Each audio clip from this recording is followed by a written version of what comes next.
Soy Raquel Sánchez, soy compositora, productora y directora musical.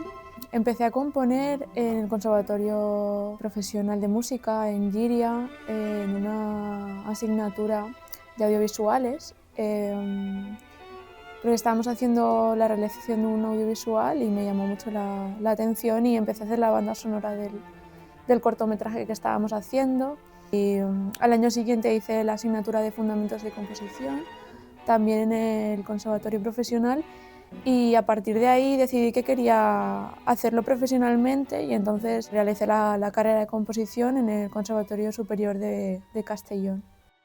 Y bueno, también a partir de unas circunstancias personales, de un accidente de tráfico del que yo no podía seguir desarrollando mi carrera como violonchelista, es cuando enfoqué más en la composición. Y fue un poco esa situación. Me cambió la perspectiva porque era algo de estar estudiando 6 horas a no poder más de 1 hora y media. Entonces era algo que yo tenía que cambiar porque no podía hacer profesionalmente. Entonces el violonchelo pasó a un segundo plano y ya está en segundo plano el resto ya de mi vida.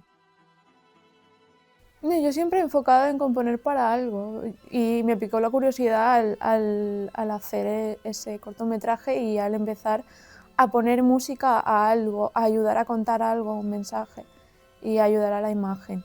Después sí que he realizado obras orquestales y que he tenido otros planteamientos dentro de la composición, pero sí que el primer enfoque fue ese. O sea, me gusta mucho la creatividad, me considero una persona súper creativa y ya no solo en la música, sino me gusta enfocar varios...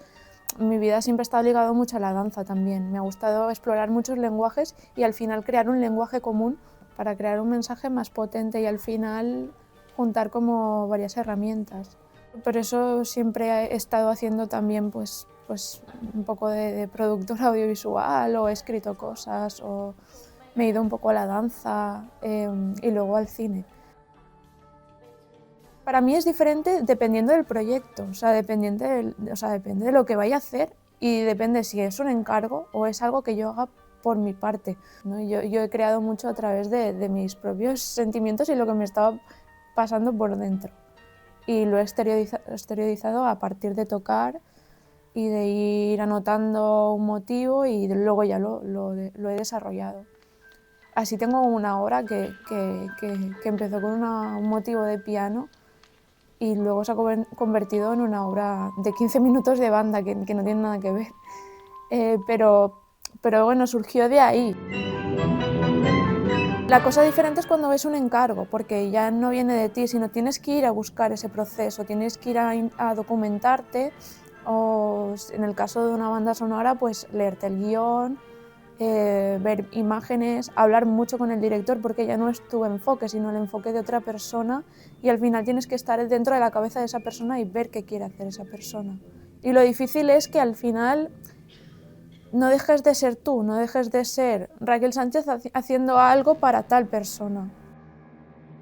Si empiezo con un motivo o empiezo en el piano, cojo algo también temático o como una historia, ¿no? Para poder desarrollarla, ver un poco dónde me va a llevar, ¿no? Porque si vas a hacer algo muy grande tienes que esquematizarlo un poco porque si no te puedes perder en el camino. Y luego ya pues lo instrumentas, coges la armonía también, ¿vale? Ese motivo, ¿cómo lo voy a armonizar? ¿En qué tono voy a empezar? ¿En qué tono lo voy a desarrollar? ¿Y en qué tono lo voy a concluir? Bueno, a mí es algo que me nace muy fácil, pero empiezo como a instrumentarlo, a llevarlo a diferentes partes. Yo ya empiezo a ver las funciones que tiene cada instrumento, es muy importante, qué función tiene cada instrumento en cada parte y qué hace cada instrumento en cada parte. Porque igual una flauta en un momento está haciendo una melodía, un clarinete está haciendo la armonía, pero un clarinete te puede hacer una melodía también. Depende de lo que tú quieras, de qué quieras hacer y de qué te está pidiendo la obra que quieras hacer, en qué momento de la obra estás. Siempre tienes que tener un clímax, tienes que tener claro que la obra va a llegar a ese punto y luego va a ir abajo o va a seguir creciendo. Y ir jugando con los instrumentos, ir jugando con las funciones y con la armonía, e ir desarrollándola y llevándola a diferentes planos sonoros. Por ejemplo, Solstitium, ¿vale? Pues no hay imagen, pero sí que hay un concepto. A mí me gusta que tenga una historia detrás, ¿no? Que puedas profundizar un poco en el mensaje. Y creo que a los músicos también les gusta, ¿no? Porque al final estás contando algo y es mucho mejor si hay una historia detrás que si simplemente son unas notas seguidas pero no llegan a ningún sitio, ¿no? Siempre es mucho más libre en cuanto no tengas una imagen detrás. ¿Por qué? Porque no estás cronometrado, no estás ligado a la imagen por el tempo. Igual si te piden una duración o te piden que haya ciertas secciones o unos tempos, pero va a ser mucho más libre que estar ligado a un tempo, a una imagen, donde tienes que ir sincronizado. Depende de la película habrá un leitmotiv para cada personaje o no. O igual más para el tipo de escena o para el guión en general de lo que pase en la película, ¿no?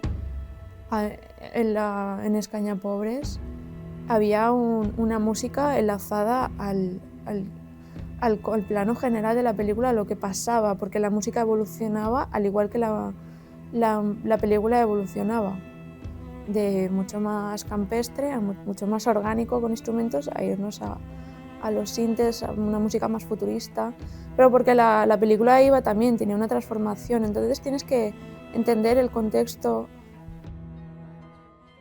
Yo creo que lo cómico es mucho más difícil que lo dramático, de no pasarte, de estar apoyando pero sin pasarte y ver qué puede hacer la música para ayudar a la situación, a crear ese color que se quiere. Bueno, siempre hay una pata de tres. Está la producción, que son los que te llaman a ti, los que tienen el dinero, por así decirlo, y luego está el director. Y creo que siempre tiene que haber una muy buena comunicación entre ambas partes del triángulo. Si la comunicación no es buena, y me ha pasado, al final se trabaja mal. Tienes que entender muy bien, tú al final eres una parte más. Y creo que se ha de valorar muy bien esas tres partes, ¿no? Que es la parte económica, la parte de gestión, la parte más creativa y la parte de visión que tiene el director, ¿no? Tienes que tener una primera charla, entender qué quiere esa persona y ofrecerle, dentro de lo que tú puedas hacer, acercarte a lo máximo que tú puedas hacer para lo que él quiere o ella quiere. Bueno, un otro punto que quiero hacer es la importancia de tener también un buen equipo, porque al final, si yo estoy como compositora, pero necesito de Alex, ¿no? Como productor y como ingeniero, porque yo tengo unas limitaciones en cuanto a mezcla, necesito de una persona y también necesito del estudio, un buen equipo y también de músicos que al final son los que van a hacer posible que eso suene, ¿no? Al final no solo la figura del compositor, sino que detrás de eso hay muchas más personas, sino de arreglista. Hay muchos compositores que no escriben partituras, que solo componen el tema y tienen orquestadores, tienen arreglistas que les van a hacer ese trabajo, les van a hacer las partituras para que los músicos puedan llegar y tener esa partitura. Están los ingenieros y los mezcladores, ¿no? Al final es un equipo muy grande de personas que hay detrás de una banda sonora, o sea, no hay una persona sola. Eso es muy importante también transmitirlo. Paciencia.